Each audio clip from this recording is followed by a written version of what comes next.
आइए तो आज हम इम्पोर्टेंट चैप्टर पढ़ेंगे भूगोल के महत्वपूर्ण प्रश्न पार्ट 1।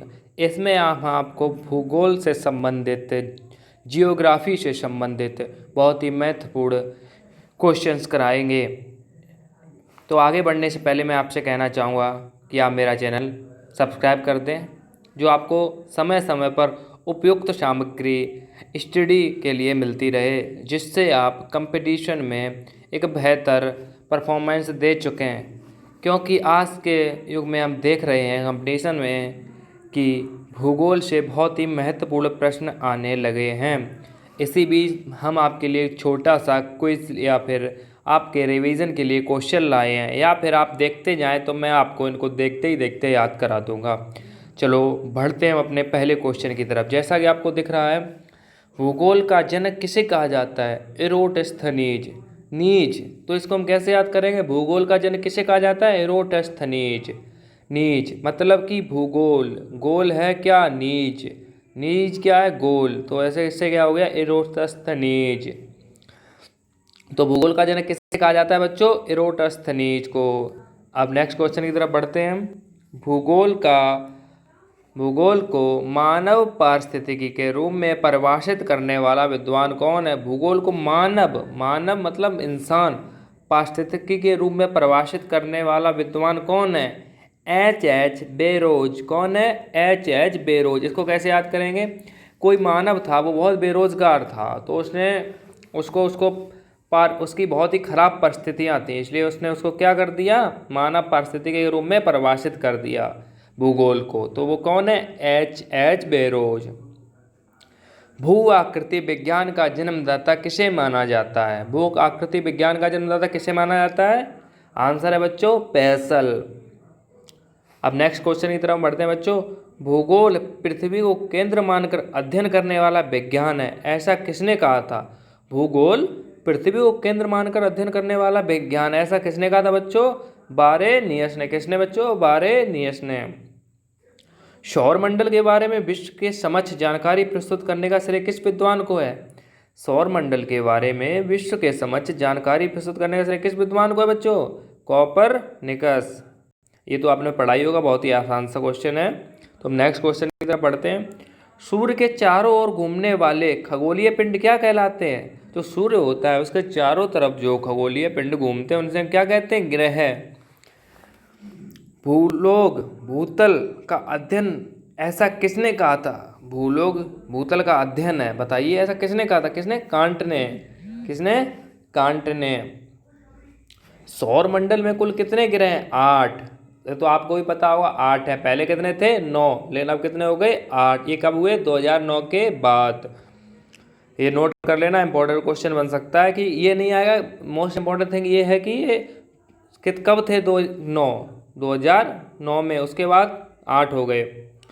भूगोल के लिए जियोग्राफिक शब्द का प्रयोग सर्वप्रथम किसने किया था? एरोटस्थनीज ने। भूगोल के लिए जियोग्राफिक, जैसे हम लोग आज जियोग्राफी कहते हैं, तो भूगोल के लिए जियोग्राफिक शब्द, जियोग्राफिका शब्द का प्रयोग सर्वप्रथम किसने किया था? एरोटस्थनीज ने। मानव भूगोल का पिता किसको कहा जाता है? जो मानव भूगोल है उसका पिता किसे कहा जाता है बच्चों? Carl Ritter. किसे? Carl Ritter. नेक्स्ट क्वेश्चन की तरफ बढ़ते हैं बच्चों, क्योंकि हम ज़्यादा टाइम नहीं लेंगे, वीडियो को ज़्यादा लंबा नहीं करेंगे, इसलिए हम नेक्स्ट क्वेश्चन की तरफ बढ़ते हैं। किसी ग्रह के चारों ओर परिक्रमा करने वाले छोटे आकाशीय पिंडों को क्या कहते हैं? उपग्रह। किसी ग्रह के चारों ओर परिक्रमा करने वाले छोटे आकाशीय पिंडों को क्या कहते हैं बच्चों? उपग्रह। जो कोई ग्रह होता है उसके चारों ओर परिक्रमा करने वाले छोटी आकाशीय पिंडों को क्या कहते हैं? उपग्रह। और जो सूर्य के चारों ओर परिक्रमा करता है उस खगोलीय पिंड को क्या कहते हैं? ग्रह। जो आपने पहले क्वेश्चन में पढ़ा था, पिछले क्वेश्चन में। ग्रहों की गतियों का नियम प्रतिपादित किसने किया? केपलर ने। ग्रहों की गति का नियम प्रतिपादित किसने किया बच्चों? केपलर ने। नेक्स्ट क्वेश्चन की तरफ बढ़ते हैं। नॉर्वे में अर्धरात्रि के समय सूर्य कब दिखाई देता है? 21 जून को। कब बच्चों? 21 जून को। सौरमंडल की खोज किसने की थी बच्चों? सौरमंडल की खोज किसने की थी? कोपरनिकस ने। किसने? कोपरनिकस ने। सौरमंडल का जन्मदाता किसे कहा जाता है? सूर्य को। किसको बच्चों? सूर्य को। अंतरिक्ष में कुल कितने तारामंडल हैं? अंतरिक्ष में कुल कितने तारामंडल है बच्चों? 89, 89, 8 9 89। एक ग्रह की अपनी कक्ष में सूर्य से न्यूनतम दूरी को क्या कहा जाता है? उपसौर। एक ग्रह की अपने कक्ष में सूर्य से न्यूनतम दूरी को क्या कहते हैं बच्चों? उपसौर। एक ग्रह की अपने कक्ष में सूर्य से अधिकतम दूरी को क्या कहा जाता है? अपसौर। इसे क्या कहते हैं बच्चों? अपसौर। नेक्स्ट क्वेश्चन बच्चों, पार्थिव ग्रहों की संख्या कितनी है? जो पार्थिव ग्रह हैं उनकी संख्या कितनी है? 4। अब आप अगर पार्थिव ग्रहों की संख्या की पूरी नॉलेज लेना चाहते हैं तो आप कृपया कमेंट करके बता सकते हैं, तो मैं इस पर एक पूरी वीडियो बाकायदा बना के डाल दूंगा। सूर्य क्या है? सूर्य क्या है बच्चों? सूर्य एक तारा। ब्रह्मांड में विस्फोटी तारा किसे कहते हैं? अभिनव तारा। किसको? अभिनव तारा को विस्फोटी तारा भी कहते हैं। सूर्य का प्रकाश धरे पहुंचने में कितने मिनट लेता है? ये तो बहुत आसान क्वेश्चन है बच्चों, सबको पता होगा। 8.3 मिनट। कितने? 8.3 मिनट। इसमें ऐसे लगभग, इसको हम ऐसे कर सकते हैं, लगभग 500 सेकेंड भी आ सकता है क्वेश्चन ऑप्शन में, वो भी टिक सही होगा। सूर्य के सबसे दूर कौन सा ग्रह है? ये तो सबको पता होगा। सूर्य के सबसे दूर कौन सा ग्रह है बच्चों? जैसे ऑप्शन में दिया है वरुण। क्या दिया है? वरुण। कौन सा ग्रह सूर्य के सबसे निकट है? बुध। कौन सा ग्रह सूर्य के सबसे निकट है? कौन सा है? बुध। किस ग्रह में चंद्रमा की तरह कलाएं होती हैं? जो चंद्रमा जैसे रोशनी देता है उस तरह, मतलब चंद्रमा की तरह किस में कलाएं होती हैं बच्चों? बुध में। किस में? बुध में। बुध सूर्य का एक चक्कर लगाने में कितना समय लेता है बच्चों? बुध जो है वो सूर्य का एक चक्कर लगाने में कितना समय लेता है? 88 दिन।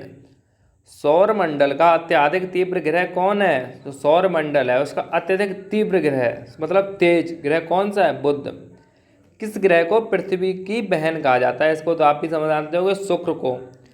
2 ग्रह जिनके उपग्रह नहीं है, कौन से बेटा? वो शुक्र और बुध। किस ग्रह को शाम का तारा कहा जाता है? किस ग्रह को शाम का तारा कहा जाता है? शुक्र को। यूरोप वासी किस ग्रह की पूजा देवी के रूप में करते हैं? शुक्र को, क्योंकि देवी को क्या कहते हैं? इसको हम, शुक्र को हम पृथ्वी की बहन भी कहते हैं, इसीलिए यूरोप वासी पूजा किसकी करते हैं? शुक्र ग्रह की। पृथ्वी की उपसौर स्थिति किस महीने में होती है? तो पृथ्वी है उसकी उपसौर स्थिति किस महीने में होती है बच्चों? जनवरी में, मतलब साल के पहले महीने में। पृथ्वी की सबसे ऊपरी परत के लिए सर्वप्रथम सियाल शब्द का प्रयोग किसने किया? स्वेस ने। किसने? स्वेस ने। पृथ्वी के किस भाग में निकेल और लोहा की प्रधानता है? पृथ्वी किस भाग में निकेल और लोहा की प्रधानता है बच्चों? निफे में। किसमें? निफे में। भूपृष्ठ की किस परत में बैसाल्ट चट्टानों की आवश्यकता है? भूपृष्ठ की किस परत में बैसाल्ट चट्टानों की आवश्यकता है? सीमा। किसमें? सीमा में। पृथ्वी की आंतरिक संरचना के संबंध में महत्वपूर्ण जानकारी स्रोत क्या है? जो पृथ्वी है उसकी आंतरिक संरचना के संबंध में, मतलब जो अंदरी संरचना है उसके संबंध में महत्वपूर्ण जानकारी क्या क्या स्रोत है बच्चों? भूकंप विज्ञान। जो भूकंप आता है वो उसकी क्या आंतरिक संरचना, जिसके बारे में विज्ञान को ज़्यादा कुछ पता भी है और पता भी नहीं है, कह नहीं सकते, 50-50। पृथ्वी के कुल द्रव्यमान का लगभग कितना प्रतिशत मेंटल में पाया जाता है? पृथ्वी के कुल द्रव्यमान लगभग कितना प्रतिशत मेटल में पाया जाता है? 68%। देखो ना, मैंने मेंटल कह दिया। ये सब लॉकडाउन का असर है बच्चों, लॉकडाउन का। अब क्या बताएं। अब चलो नेक्स्ट क्वेश्चन की तरफ बढ़ते हैं। पृथ्वी के भूपर्पटी में कौन सा तत्व प्रचुर मात्रा में पाया जाता है? पृथ्वी के भूपर्पटी में कौन सा तत्व प्रचुर मात्रा में पाया जाता है बच्चों? एल्यूमिनियम। कौन सा? एल्यूमिनियम। नेक्स्ट क्वेश्चन की तरफ बढ़ते हैं। पृथ्वी के धरातल के कितने प्रतिशत भाग पर महाद्वीपों का विस्तार पाया जाता है? 29.2%, यानी 29.2%। पृथ्वी ग्रह की संरचना में प्रवार के नीचे क्रोड किससे बना है? दोबारा पढ़ते हैं इस क्वेश्चन को। पृथ्वी ग्रह की संरचना में प्रवार के नीचे क्रोड किससे बना है? लोह से। किससे? लोह से या लोहा से। स्थल मंडल का विस्तार कितने किलोमीटर की गहराई तक है? 100 किलोमीटर। स्थल मंडल का विस्तार कितने किलोमीटर गहराई तक है बच्चों? 100 किलोमीटर। पृथ्वी की 3 सेकेंद्रीय परतों में ऊपर से दूसरी परत का नाम क्या है? सीमा। पृथ्वी की 3 सेकेंद्रीय परतों में ऊपर से दूसरी परत का नाम क्या है बच्चों? सीमा। कुल अक्षांशों की संख्या कितनी होती है? 180। देशांतरों की संख्या कितनी है? 360। अंतर्राष्ट्रीय दिनांक रेखा कहाँ से होकर गुजरती है? कितने डिग्री से होकर गुजरती है बच्चों? 180 डिग्री से। ग्रीनविच किस देश में है? यूके। और हमारा भारत का समय कहाँ से लिया गया है? ग्रीनविच लंदन से। जी नेक्स्ट अलग से नॉलेज बच्चों, ध्यान रखना इस चीज़ को। एक देशांतर को पार करने में 2 स्थानों के स्थानीय समय के बीच कितना अंतर होता है बच्चों? 4 मिनट। कितना? 4 मिनट। अंतर्राष्ट्रीय तिथि रेखा का निर्धारण किस वर्ष किया गया? 1884। कब बच्चों? 1884। तो यही मेरा ये समाप्त होता है। मैं आपसे फिर से एक बार कहना चाहूँगा, कृपया अगर आपको ये वीडियो पसंद आई और आप ऐसी वीडियो बार बार देखना चाहते हैं तो मेरे इस चैनल को, मयंक स्टडी चैनल को कृपया सब्सक्राइब करें, लाइक करें, कमेंट करें। और जो भी आपको अगला टॉपिक चाहिए हो, जिस समय से संबंधित या जो भी आपका नेक्स्ट एग्जाम है उसके प्रिपरेशन में जो आपका वीक पोर्शन हो, आप उसका मैसेज कमेंट में कीजिए, मैं आपका उसका जवाब दूंगा। और जो ऊपर इसमें व्हाट्सएप नंबर दिख रहा है वो बंद हो चुका है, इसलिए आप अगर मेरा नंबर लेना चाहते हैं तो ले सकते हैं 6395385215। आप उस पर भी मैसेज कर सकते हैं और यहाँ कमेंट बॉक्स में भी बता सकते हैं कि आपको किस सब्जेक्ट में वीक पोर्शन है, मैं उसको आपको बाकायदा उसकी वीडियो बना के दूंगा। धन्यवाद।